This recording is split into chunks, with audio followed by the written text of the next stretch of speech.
Have you ever noticed how some people just come alive in a crisis, but then, when everything is calm, they seem totally lost? Well, today, we're going to get into the fascinating science behind why your brain might actually be wired for chaos, and why a little peace and quiet can feel, well, pretty dangerous. So let me just ask you, straight up, are you good in a crisis? I mean, really good.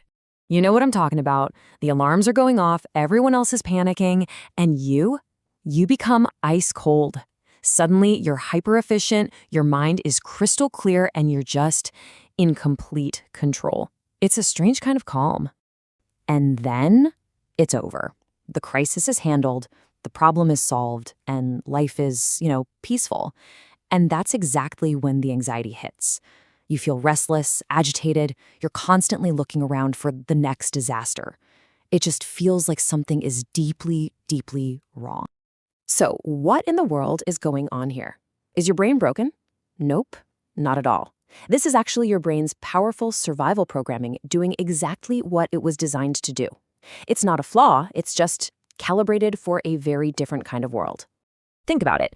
If your early life was unpredictable, maybe a little chaotic, your brain learned a really important lesson. The world isn't safe.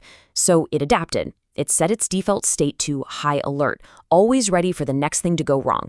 It basically became a master of surviving in a tough environment. And this right here is why a crisis can feel so weirdly comfortable. For the first time in a while, the chaos on the outside finally matches the high alert state you've got on the inside. And your brain just goes, see, I knew it. I was right to be ready all along. It's a strange but very real sense of validation. Okay, so let's dig into the science behind this internal engine that's always running at full throttle.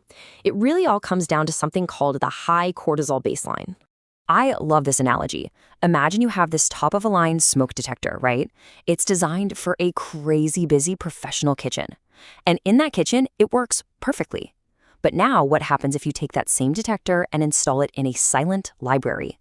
Well, it's going to go off at the slightest bit of dust. The detector isn't broken, it's just in the wrong environment. So here's the key. A high cortisol baseline means your body is just constantly marinating in its own main stress hormone. Your nervous system isn't waiting for a threat to get activated. Its default setting is activated all the time. And this chart just lays it out perfectly. A typical system, right? Its baseline is calm, it reacts when stress happens, and then it recovers. Back to calm. But a chaos-adapted system, totally different story. Its baseline is high alert.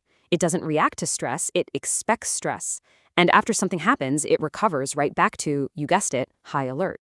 So all this biology creates a very specific feeling, a psychological experience. It creates a state where peace itself starts to feel like the most threatening thing out there. It traps you in this endless cycle of what we call hyper-vigilance. Right? So because your brain is just primed and ready for a threat, it has no idea what to do with silence. It takes the absence of an obvious danger as proof of a hidden one. The internal logic is something like, okay, if I can't see the threat, it must be sneaky. It must be lurking just around the corner. And this kicks off this crazy feedback loop. Step 1, life gets quiet. Step 2, your high alert brain immediately screams, this is wrong, danger. Step 3, so you start scanning for problems, picking apart every conversation, every email. And step 4, because you're looking so hard, you will absolutely find or even create a problem just to have a fire to put out. The result of this whole cycle is this really deeply ingrained feeling, that familiar hum of chaos that feels like home. It's what you know. But peace? Peace feels like walking on thin ice. It's unfamiliar, you can't trust it, and it feels incredibly dangerous.